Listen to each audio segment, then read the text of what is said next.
Vou passar a ler a mensagem que eu pretendo dirigir aos militantes do ADI e aos santomenses, seguida a qual poderei responder algumas das vossas perguntas. Portanto, como tenho afirmado desde março, o ADI tem de ser maior do que qualquer um dos seus militantes e dirigentes, daí que os superiores interesses do ADI têm de prevalecer sempre sobre quaisquer outras considerações.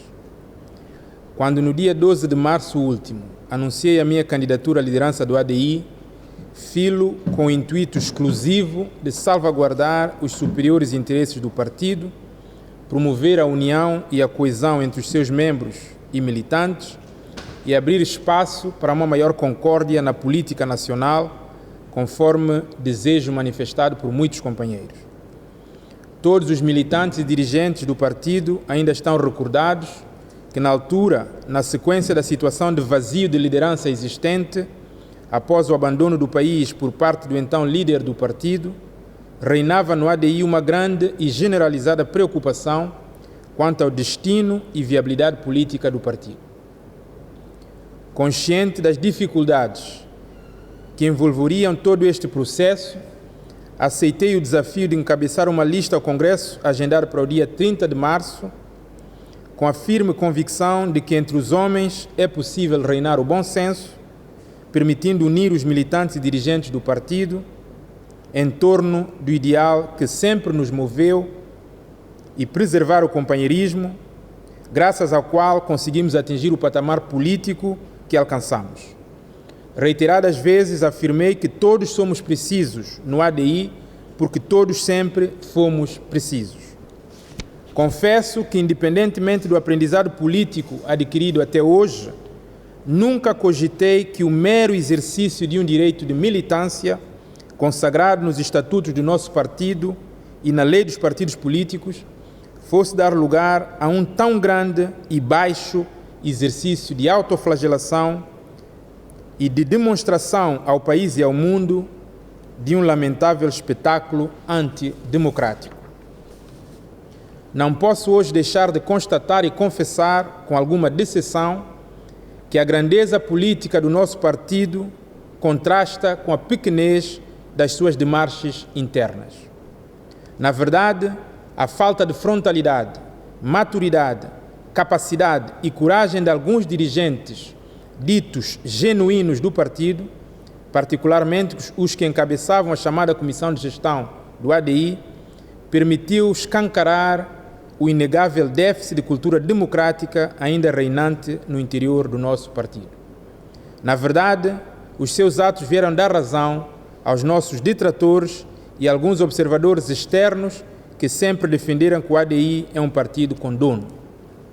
Continuo e julgo que muitos continuam a não compreender que nenhum partido dito democrático não possa haver espaço para qualquer candidatura à liderança que não seja avalizada pelos fundadores ou donos do partido.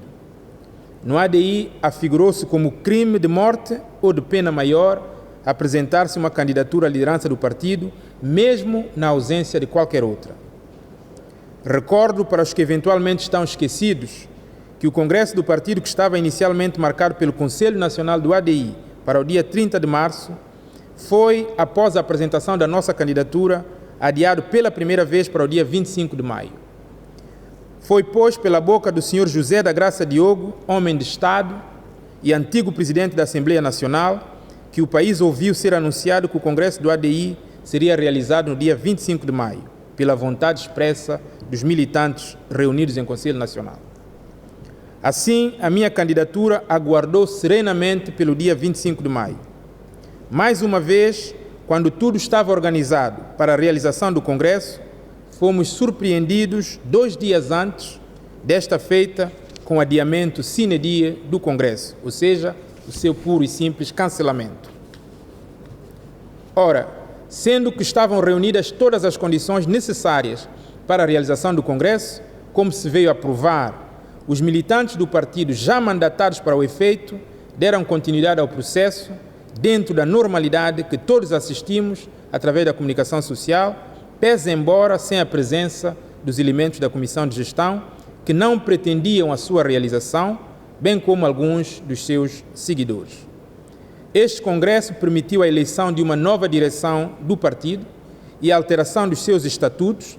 factos que já mereceram a devida anotação pelo Tribunal Constitucional nos livros próprios, de conformidade com o artigo 21º, número 3 da Lei dos Partidos Políticos. Contudo,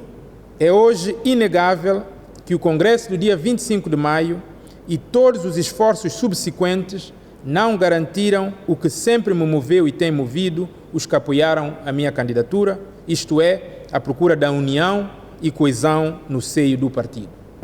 Pelo contrário, os sinais de fragmentação do ADI, a discórdia, o ódio são cada vez mais visíveis e notórios, dividindo cada vez mais os companheiros de outrora, colocando uns contra os outros, numa clara estratégia de dividir para reinar.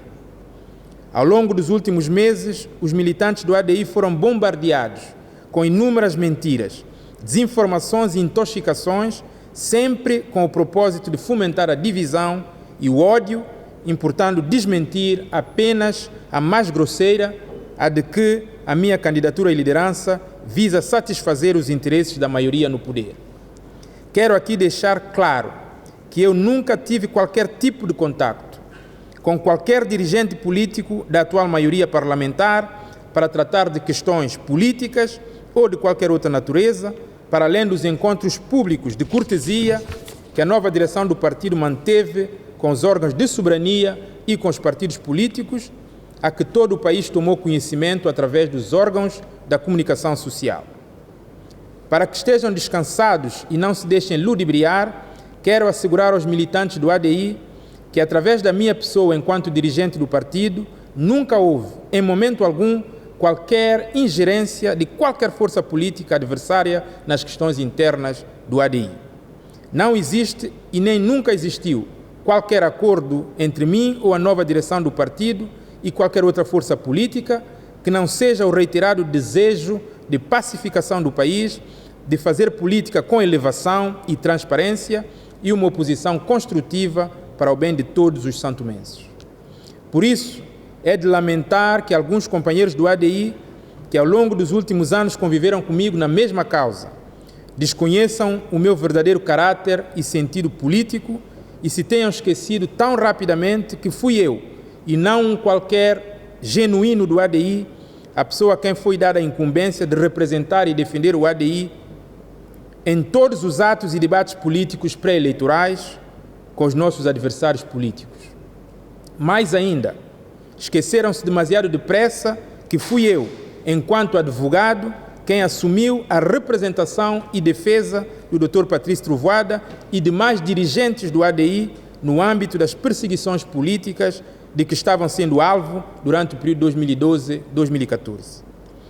É preciso que todos os militantes do ADI entendam que num país tão pequeno como o nosso, o ódio reinante entre as forças políticas ou entre os dirigentes dos diversos partidos, que tem resvalado para a esfera da vida pessoal de muitas famílias e para a vida profissional de muitos trabalhadores santomenses, não nos levará, enquanto país, a lado algum. A exclusão com base em pressupostos de filiação político-partidária apenas promove a incompetência e o país continuará na mesma decadência de sempre. Mas, porque eu não estou na política a qualquer custo, não posso tolerar nem conviver com as persistentes incitações ao ódio, à discórdia e à violência no interior do nosso próprio partido. Os que me conhecem sabem perfeitamente que não será através de mim que nenhum santomense derramará o seu sangue por causa da política, menos ainda por uma política sem causa comum. Como sempre disse, embora a política seja habitualmente um campo onde não prevalecem o bom senso, a lisura, a honestidade e o caráter, recuso-me a fazer a política suja, política baixa e vil, política de ódio e política por interesse pessoal. Face ao persistente clima de desunião, de incompreensão e de intolerância interna, entendo ser do interesse superior do ADI que os militantes do partido sejam chamados a se pronunciar e escolher o melhor destino para o partido. Daí que reitero a minha disponibilidade para que, no quadro de um novo congresso que se espera mais congregador, o ADI possa ultrapassar a sua atual crise e reerguer-se mais unido, mais coeso e mais democrático. Fiel que sou à palavra dada e fazendo jus ao princípio e valores de que me orgulho e faço questão de preservar, quero que fique claro que o acórdão do Tribunal Constitucional, reconhecendo os legítimos órgãos do partido, em nada vem mudar o que já foi anteriormente dito em relação à predisposição da atual direção do partido para a realização do novo Congresso. Uma predisposição mais reforçada ainda após o anúncio público feito recentemente pelo Dr. Patrício Trovoada, manifestando pela primeira vez desde a sua saída do país em outubro do ano passado a sua intenção de apresentar-se aos militantes e ser novamente candidato à liderança do ADI. Quero também que fique claro que a situação atual do nosso partido e o espetáculo desolador que o ADI tem exibido ao país e ao mundo são da inteira e exclusiva responsabilidade de quem os promove. De igual modo, tudo o que vier a seguir será também da inteira e exclusiva responsabilidade do ADI e dos seus dirigentes e militantes. Os nossos adversários políticos nada têm a ver com as nossas querelas, podendo apenas tentar tirar partido delas se nós próprios continuarmos a não ter suficiente lucidez e maturidade e persistirmos no caminho da divisão. Como alguém disse certa vez, é vergonhoso culparmos os outros pela nossa própria incapacidade. Para terminar, quero que os militantes e companheiros do ADI saibam que Agostinho Fernandes nunca foi e nunca será promotor nem fator de desunião no seio do ADI, pelo que, em todas as circunstâncias, acatarei a vontade dos militantes do partido expressas no quadro democrático de liberdade de opinião. Muito obrigado pela vossa atenção.